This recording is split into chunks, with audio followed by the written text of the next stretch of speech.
एक कहावत कही जाती है कि जो होता है अच्छे के लिए होता है। सब मानते हैं। आज शायद मैं इस कहावत को नहीं मानना चाहूँगा। कहते हैं कि जब किसी की मृत्यु होती है या हत्या होती है तो वो इंसान एक बार मरता है, पर जब किसी के ऊपर एसिड अटैक या रेप जैसा घृणित अपराध होता है तो वो विक्टिम ज़िंदगी भर मरता है। नमस्कार, विवेक बिंद्रा बोल रहा हूँ, फाउंडर एंड सीईओ बड़ा बिज़नेस.com। आज जिसको हमने बुलाया है, वो सिंबल है करेज की, होप, स्ट्रेंथ। मोहब्बत जब होती है ना, तो मोहब्बत में लोग गुलाब देते हैं, उसने इन्हें तेजाब दिया। कहते हैं कि धन की देवी को तो लक्ष्मी कहते हैं, पर ये साहस की देवी को भी लक्ष्मी ही कहते हैं।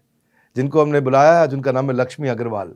Acid attack survivor 2005, social activist बनी, टीवी एंकर बनी, और तो और ब्यूटी ब्रांड एम्बेसडर भी आप बनी, सोशल मीडिया इन्फ्लुएंसर। एक समय था जब लोग इनका चेहरा देखना नहीं चाहते थे, पर आज इनका चेहरा दिख जाए तो लोग सेल्फी लेने का मौका नहीं छोड़ना चाहते। स्वागत है आपका Lakshmi ji. Thank you so much. Lakshmi ji, मैं आपके बारे में बता रहा था कि आपको international courage of women award दिया है आपको बराक ओबामा जी की धर्मपत्नी मिशेल ओबामा ने। मदर टेरेसा अवार्ड आपको मिला, यूनिसेफ ने आपको अवार्ड दिया, और आपके ऊपर एक छपाक मूवी बनी। ये सब कैसे संभव हुआ, आज आपसे पूछते हैं। आज आप हमारी हीरो नहीं है, आज आप हमारी शीरो हैं।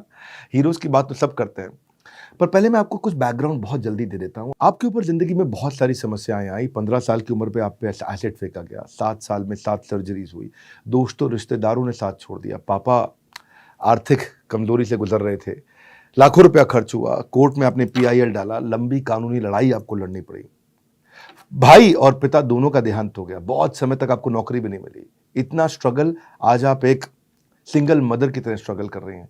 इतनी सारी मुश्किलें, कैसे आपने सामना किया इनका? फर्स्ट ऑफ ऑल शो में बुलाने के लिए थैंक यू सो मच। और बहुत अच्छी बात है कि मैं इस शो का एक हिस्सा बनी और आज अपनी स्टोरी को यहाँ पे रख रही हूँ।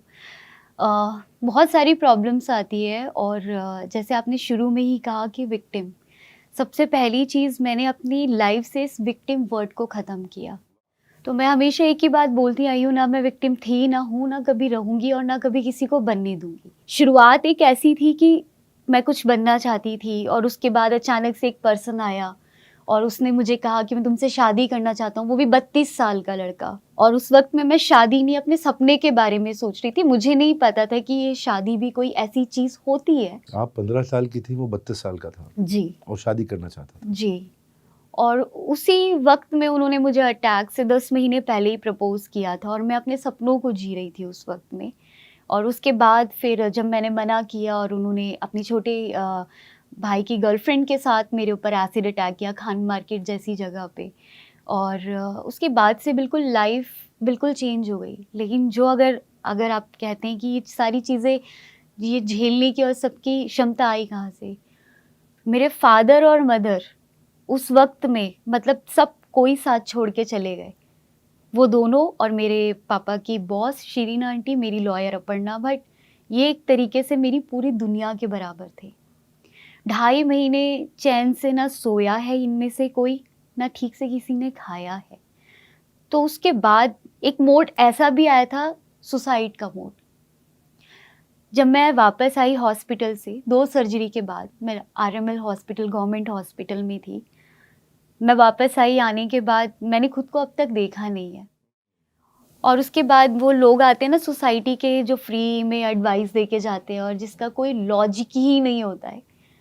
वो आते हैं और बोलते हैं बस बैठने से पहले, हाय बेचारी लड़की, लड़की है। सबसे पहला मुद्दा होता है ना, शादी कैसे होगी? बॉडी के किसी और पार्ट में एसिड डाल दिया होता, चेहरे पे ही क्यों? गोली मार दिया होता। तो अब उस वक़्त में मैंने जब खुद को देखा, तब मुझे रियलाइज़ हुआ, अभी तो ये 7 सर्जरीज़ के बाद आप मुझे ऐसा देख रहे हैं।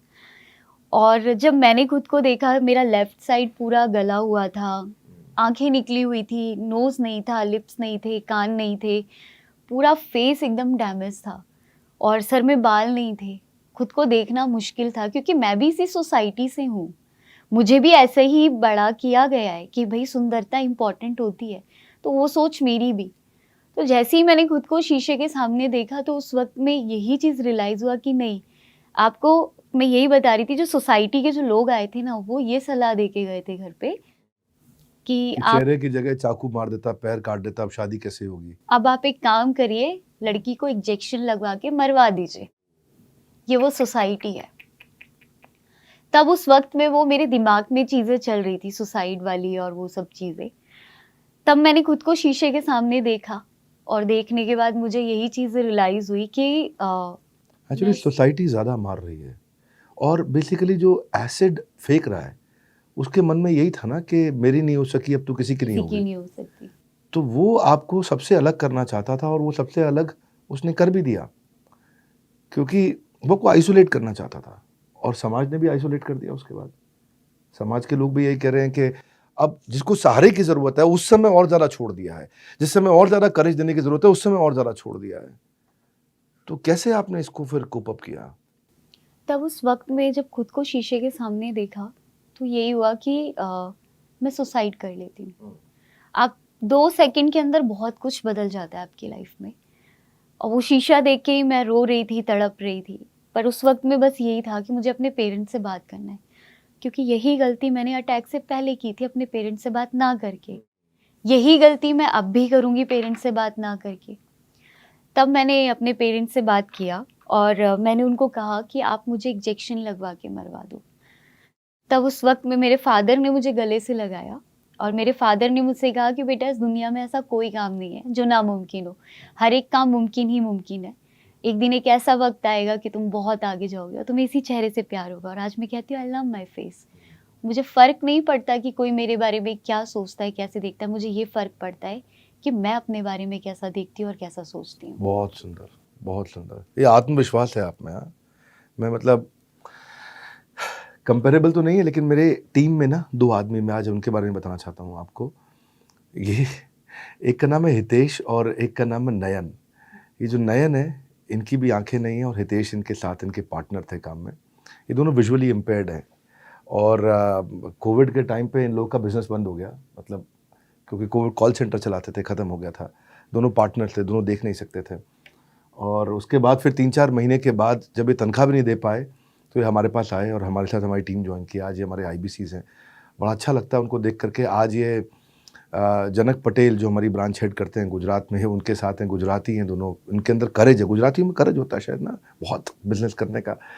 तो है तो नेत्रहीन, लेकिन आज ये हज़ारों रुपये हमारे साथ मिलकर कमा रहे हैं। मेरे को जब आप लोगों से मिलता हूँ, बड़ा भारत शो इसीलिए स्पेशल है। ये लक्ष्मी जो है, ये लक्ष्मी आपके जीवन की लक्ष्मी को जीवन के हर हिस्से में बढ़ा सकती हैं।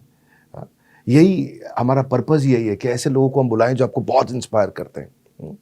मैं आगे बढ़ता हूँ। हम कहते हैं, हमेशा सुना है हमने कि सफ़ेद कोट और काले कोट वालों से बच के रहो।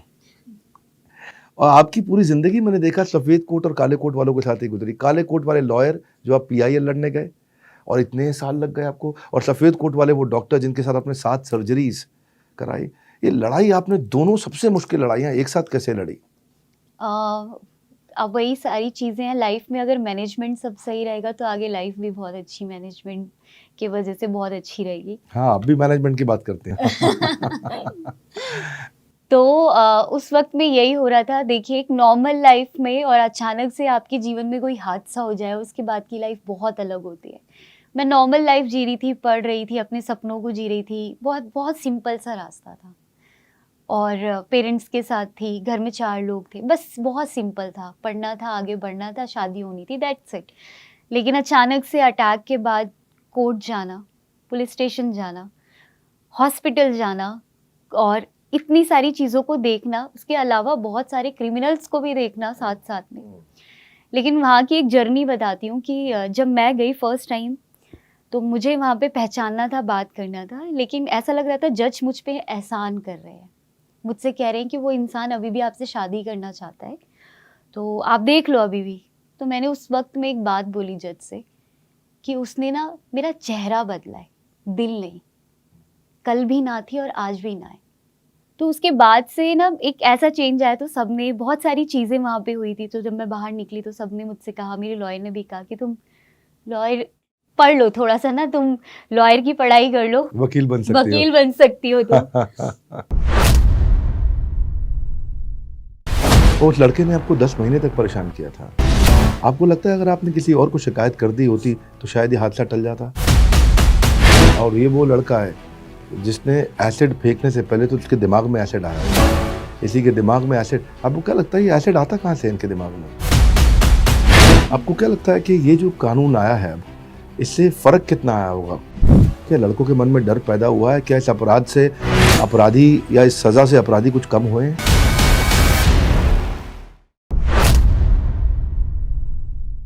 और उस लड़के ने आपको 10 महीने तक परेशान किया था, अटैक से पहले। और ये वो लड़का है जिसने एसिड फेंकने से पहले तो उसके दिमाग में एसिड आया होगा ना, इसी के दिमाग में एसिड। आपको क्या लगता है ये एसिड आता कहाँ से इनके दिमाग में? ये जो वही थोड़ी सी घिसी पिटी बातें बोलूँगी जो सोसाइटी में आज तक चल रही है, वो जो एक होता है कि ना नहीं, बचपन से जिसको ना सुनने की आदत नहीं होती है ना, तो उनको ऐसा लगता है कि इसको अपनी ना खूबसूरती पे घमंड है, तो इसने ना बोला तो बोला कैसे? क्योंकि शुरुआत से ही हमेशा घर में तुम लड़के हो, तुम लड़की हो, यही सारी चीज़ें रही हैं। तो अब वो जब बड़ा हो जाता है तो वो सोचता है कि भाई जो मेरा घर पे हाँ चल सकता है तो बाहर भी किसी के ऊपर चल सकता है।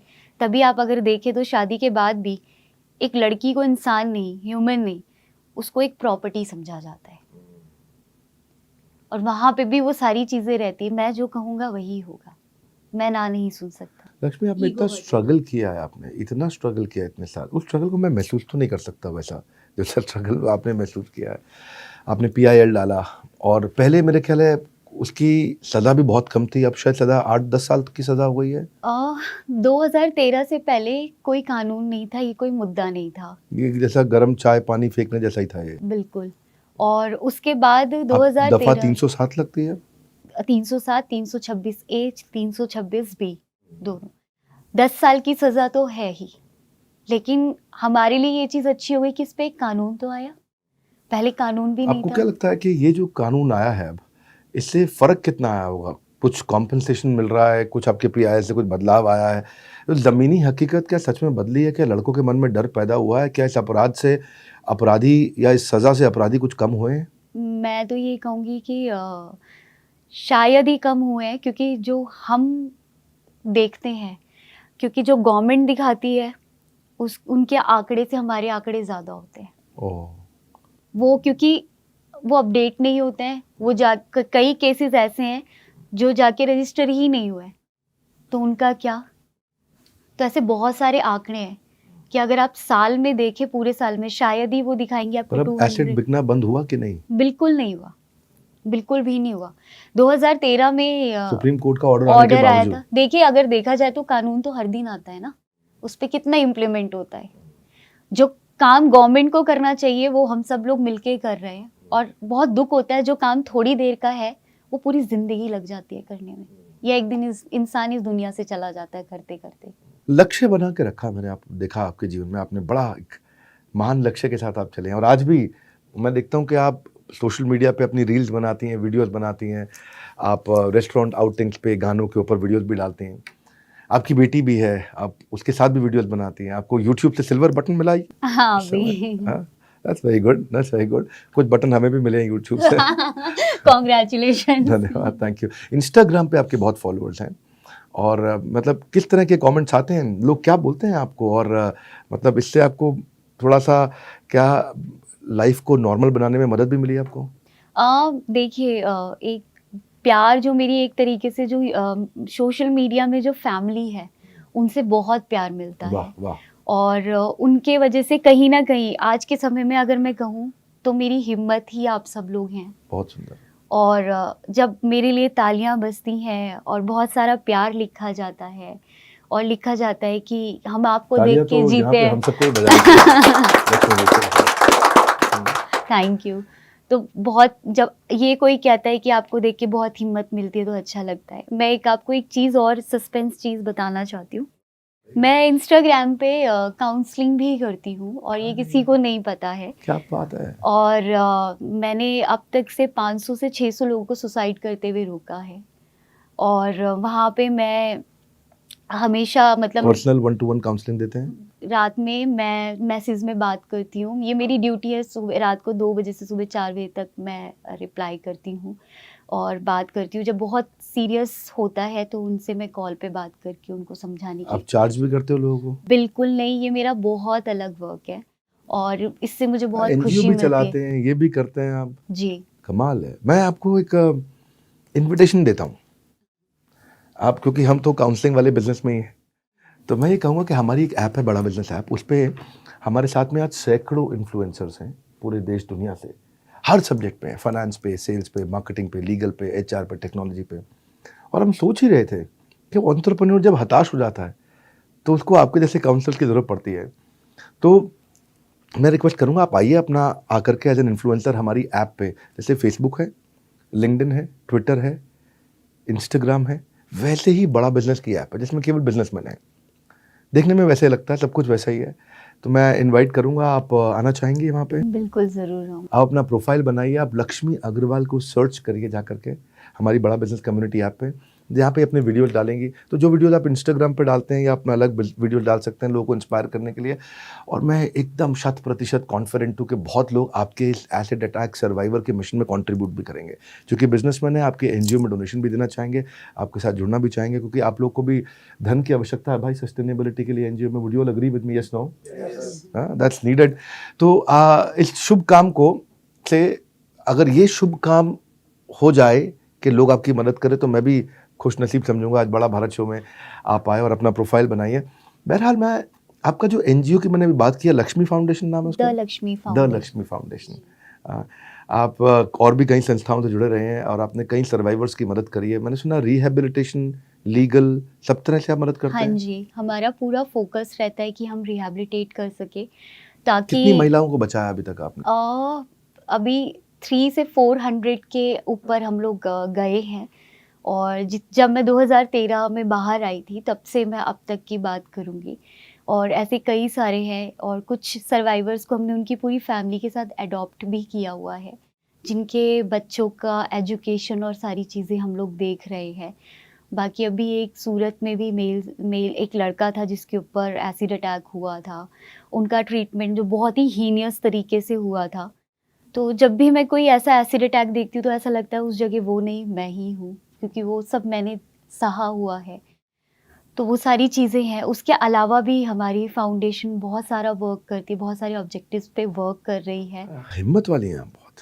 हाँ, मतलब बहुत सीखने को मिला मुझे आज आपसे।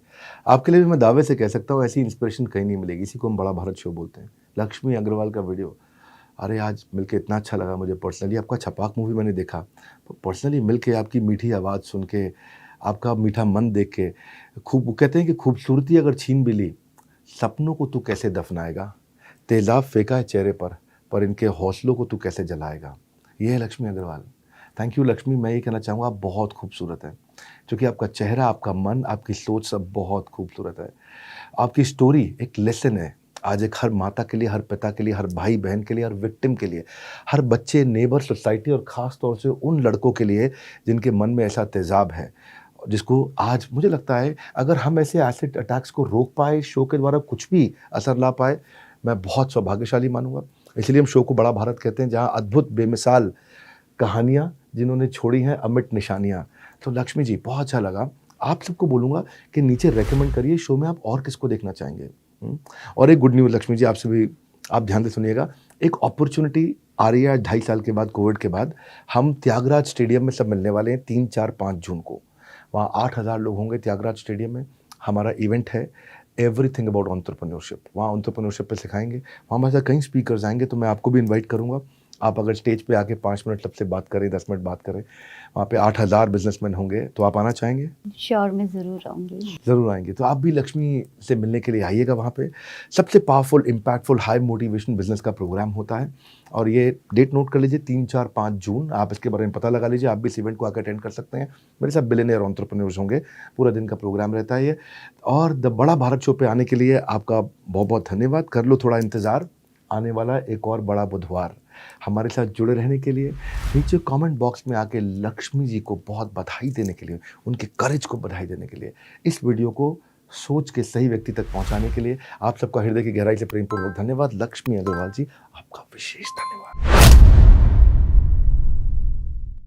15 साल की उम्र में आपको last stage spinal cancer detect हुआ था। डॉक्टर्स ने, मैं सुना कि साफ साफ कह दिया था कि आप ज़्यादा दिन जिंदा नहीं रहेंगे, ऑपरेशन किया तो पैरालाइज हो जाएंगे। तो पैरालाइज होने के बाद जब आप पहली बार जिम गए, लोगों ने क्या बोला उस समय, क्या उनका रिएक्शन क्या था? आपकी कहानी ऑर्डिनरी से एक्स्ट्राऑर्डिनरी बनी है। ये इसमें आप, मैंने सुना अभी आप एक कोई मूवी भी करके आए हैं, मिस्टर ओलंपिया जीता, मिस्टर वर्ल्ड जीता। वहाँ से कुछ अगर शेयर करना चाहें, कुछ एक्सपीरियंस आपका।